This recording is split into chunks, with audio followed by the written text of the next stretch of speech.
Class 12th,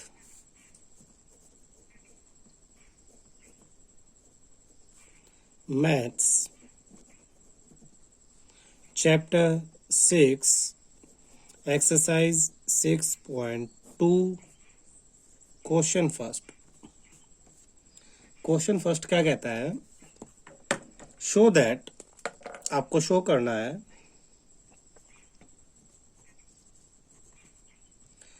the function given by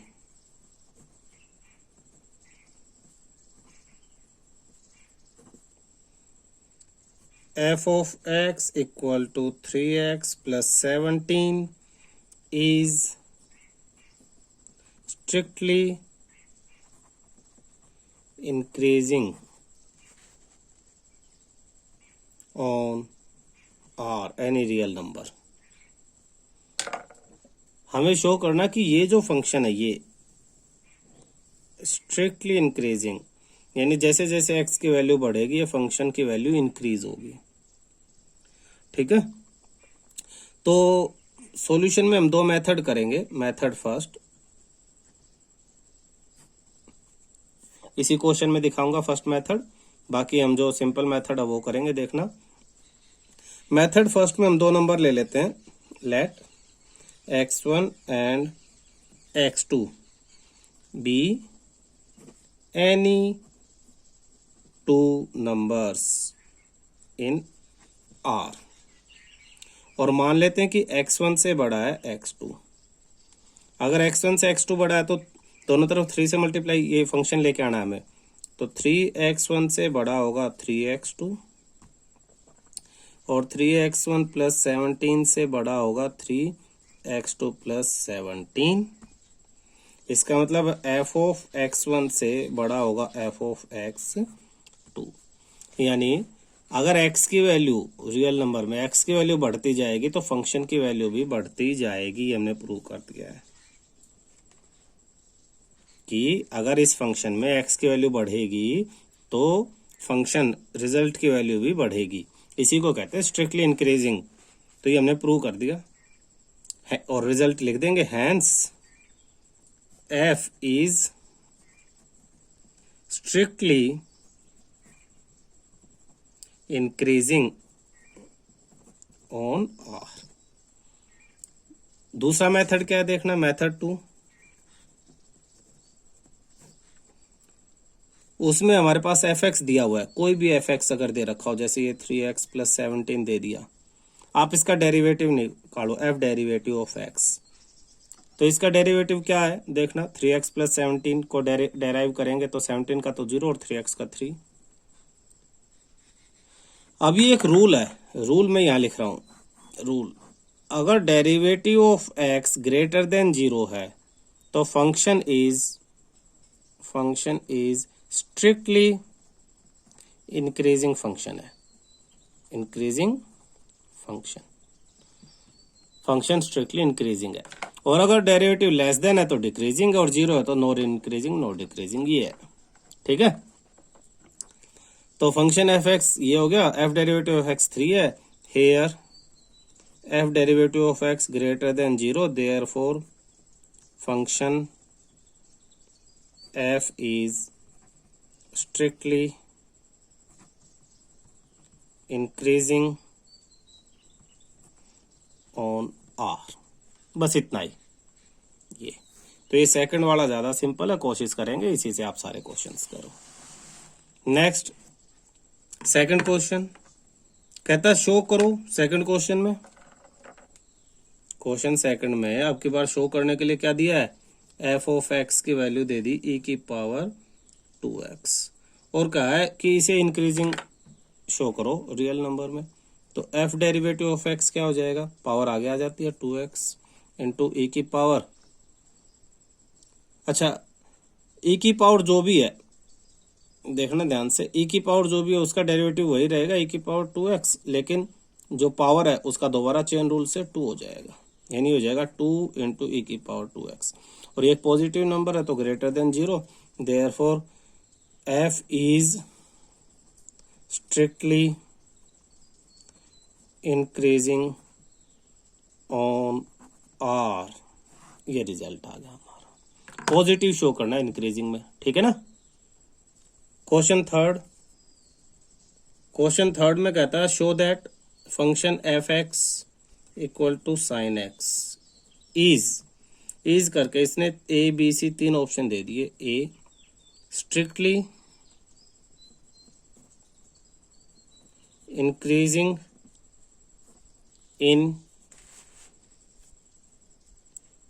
0 to π/2, B दे दिया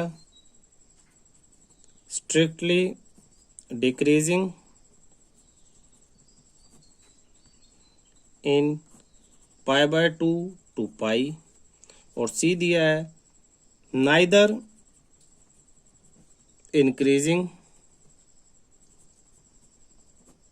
नोर decreasing in 0 to π। ये question दिया है, तो हमें क्या करना है, फिर वही डेरिवेटिव निकालना सॉल्यूशन में। तो हमारे पास सॉल्यूशन में फंक्शन क्या है, एफ ऑफ एक्स की वैल्यू है साइन एक्स, तो एफ डेरिवेटिव ऑफ एक्स की वैल्यू हो जाएगी साइन एक्स का क्या हो जाता है, कोस एक्स। अब हमें पता है जो कोस एक्स है, कोस एक्स का ग्राफ दिखा देता हूं तुम्हें। कोस एक्स का ग्राफ ऐसे होता है,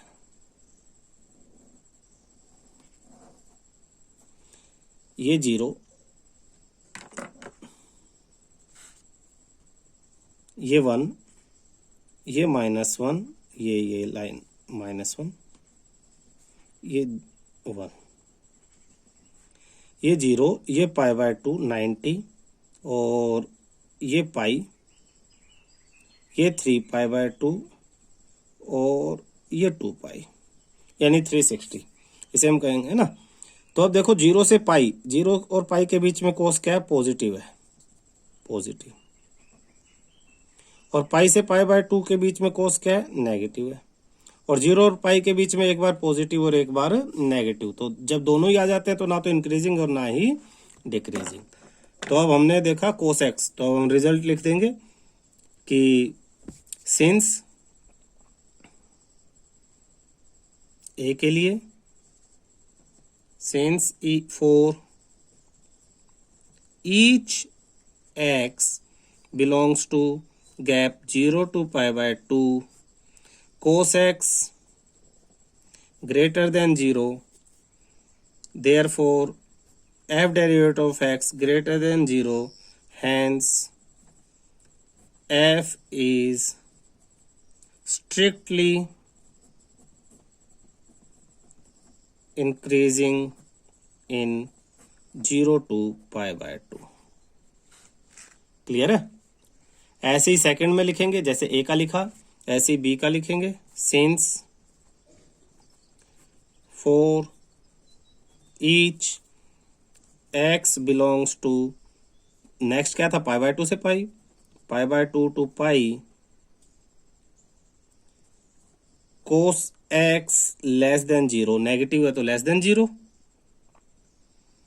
therefore f derivative of x less than 0, hence f is strictly decreasing in π/2 to π। Clear है। और सी में क्या लिखेंगे, from A and B we can say that from the results of A and B, it is clear that f is neither increasing nor decreasing in 0 to π। ये आपका answer है। Question 4 कह रहा find the interval in which, find the intervals in which function f given by f of x equal to 2x square minus 3x is A strictly increasing, B strictly decreasing। तो कह रहा है interval find out करो, interval find out करो जिसके अंदर ये function एक बार इंक्रीजिंग हो और एक बार डिक्रीजिंग। सॉल्यूशन देखना बड़ा आसान है। हम क्या करेंगे, जो हमारे पास फंक्शन है F x 2x square minus 3x, इसको डिफ्रेंशिएट कर देंगे तो एफ डेरिवेटिव ऑफ एक्स क्या आ जाएगा आपके पास, पावर आगे 4x माइनस 3। फिर हम क्या करेंगे, इसको जीरो के इक्वल पुट कर देंगे, f derivative of x equal to zero, therefore 4x minus 3 equal to zero, और x की वैल्यू क्या आ जाएगी, x इक्वल टू 3/4 आ जाएगी। तो जब आप लाइन बनाओगे, नंबर लाइन, ये नंबर लाइन आपने बनाई, तो नंबर लाइन पे एक तरफ तो माइनस इन्फिनिटी होती है कहीं, है ना, और एक तरफ प्लस इन्फिनिटी। तो ये जो माइनस इन्फिनिटी और प्लस इन्फिनिटी के बीच में एक पॉइंट है x इक्वल टू 3/4। ये इस पूरे नंबर लाइन को दो इंटरवल में डिवाइड करता है, माइनस इन्फिनिटी से 3/4 एंड प्लस जो इन्फिनिटी 3/4 से प्लस इन्फिनिटी। आप देखोगे कि इसके बीच में कोई भी नंबर ले लो, जैसे इसके इधर जीरो ले लो, सपोज जीरो एक नंबर होगा ना जीरो, इसमें जीरो पुट करो तो नेगेटिव, नेगेटिव यानी लेस देन। तो इसके लिए fourth interval this 4 interval minus infinity to 3/4, इस इंटरवल के बीच में जो भी फंक्शन हमारा derivative F derivative of x, वो जो 4x माइनस 3 है वो हमेशा जीरो से कम आएगा। जीरो से कम आएगा तो यानी फंक्शन इसमें स्ट्रिक्टली डिक्रीजिंग फंक्शन है। Therefore f is strictly decreasing in interval minus infinity to 3/4। Clear है। अब आप देखो 3/4 से पाई के बीच में कोई भी नंबर ले लो, सपोज 1 ले लो, आपको समझाने के लिए कोई भी नंबर लो, 1 पुट करो डेरिवेटिव में, 4 1 जा 4, 4 माइनस 3 1, पॉजिटिव आया, है ना। तो कोई भी आप ये सेकंड इंटरवल में कोई भी नंबर लोगे तो आपका डेरिवेटिव जो है वो पॉजिटिव आएगा। आप उसे इंडिकेट कर दो 4 interval 3/4 to infinity, f derivative of x 4x minus 3 is greater than 0, therefore function is strictly increasing in interval 3/4 to infinity। Answer clear है। क्वेश्चन 5th, फिर ऐसे ही कह रहा है कि फाइंड द इंटरवल इन विच,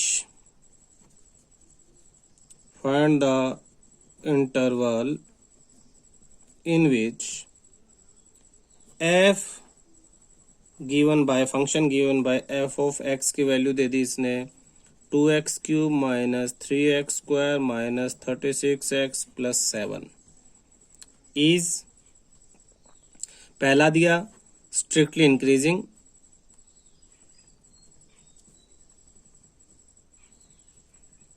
और सेकंड दिया स्ट्रिक्टली डिक्रीजिंग। आपको ये फाइंड आउट करना है। ये पूरा फंक्शन है, इसमें इंटरवल पिछले क्वेश्चन की तरह, पिछले में फंक्शन आसान था, थोड़ा बड़ा दे दिया, बस फर्क कोई नहीं है। आपको सॉल्यूशन में फंक्शन लिखना है 2x³ minus 3x square minus 36x plus 7। पिछला क्वेश्चन अगर समझ में आ गया तो बिल्कुल वैसा ही है। इसका डेरिवेटिव निकालना है, 3 2 जा 6x स्क्वायर माइनस 3 2 जा 6x माइनस 36। फिर इस डेरिवेटिव को 0 के इक्वल पुट करना है।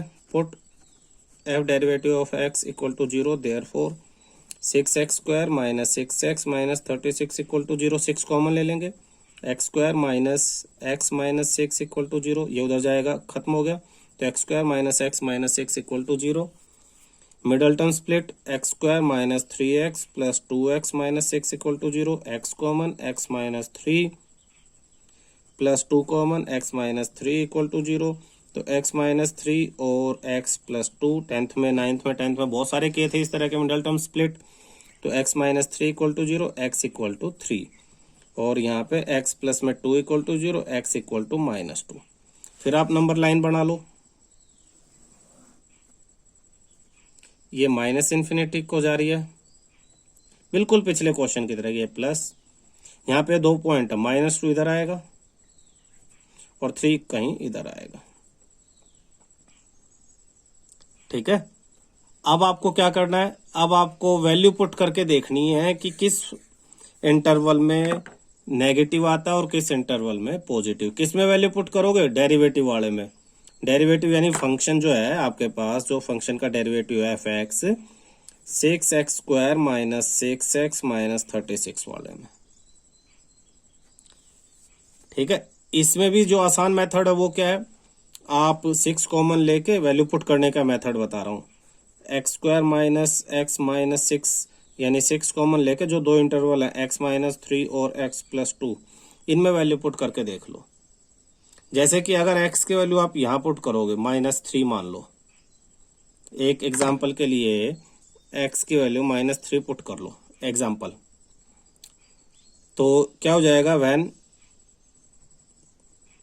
x इक्वल टू -3 पता लगाने के लिए, तो 6 -3 -3 -3 -3 और -3 प्लस 2, तो 6 -6 और ये -1, तो 36 यानी ग्रेटर देन 0। तो पहला इंटरवल क्या है, ग्रेटर देन 0। फिर दूसरे इंटरवल में -3, इसमें 0 पुट कर लो, ज़्यादा आसान है। इसके बीच की कोई आसान वैल्यू ले लो, 0। एन रफ काम है ये सारा, फेयर नहीं करके दिखाना, जो रेड पेन से दिखा रहा हूँ। 0 पुट करो, x इक्वल टू 0 इसी में, तो 6 -3 और 2, 3 2 जा 6, 6 6 जा 36, -36 यानी लेस देन 0, नेगेटिव।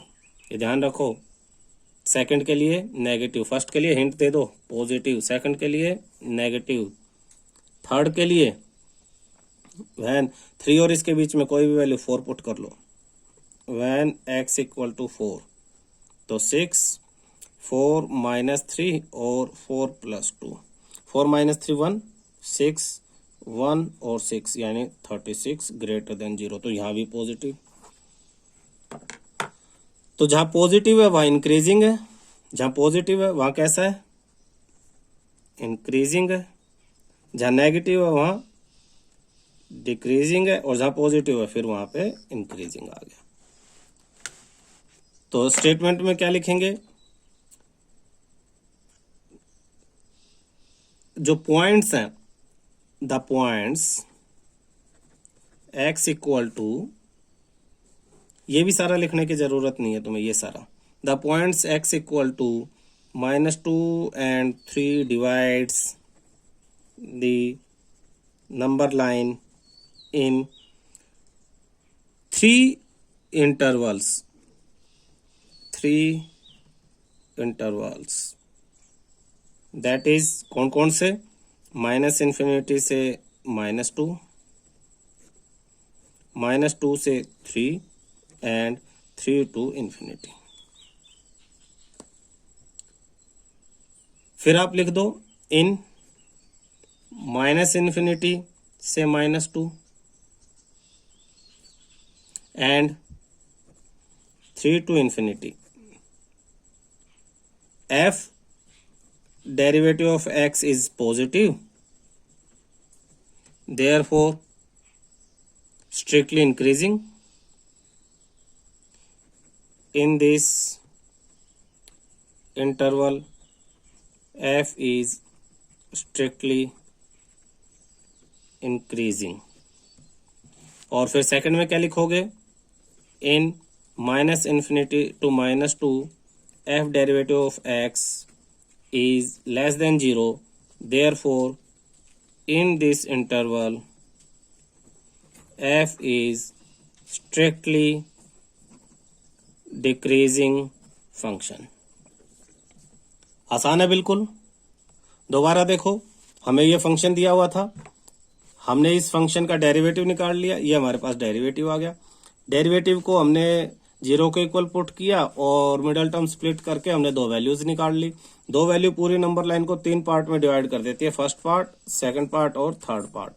तीनों पार्ट में से बीच में से एक आसान नंबर लेके हमने डेरिवेटिव में पुट करके रफली चेक कर लिया कि कहाँ पे पॉजिटिव है, कहाँ पे नेगेटिव और कहाँ पॉजिटिव। फर्स्ट में और लास्ट दोनों इंटरवल में पॉजिटिव है तो हमने लिख दिया कि यहाँ पे स्ट्रिक्टली इंक्रीजिंग है। बीच वाला इंटरवल -2 3 में नेगेटिव है तो हमने लिख दिया इस इंटरवल में फंक्शन हमारा स्ट्रिक्टली डिक्रीजिंग है ना।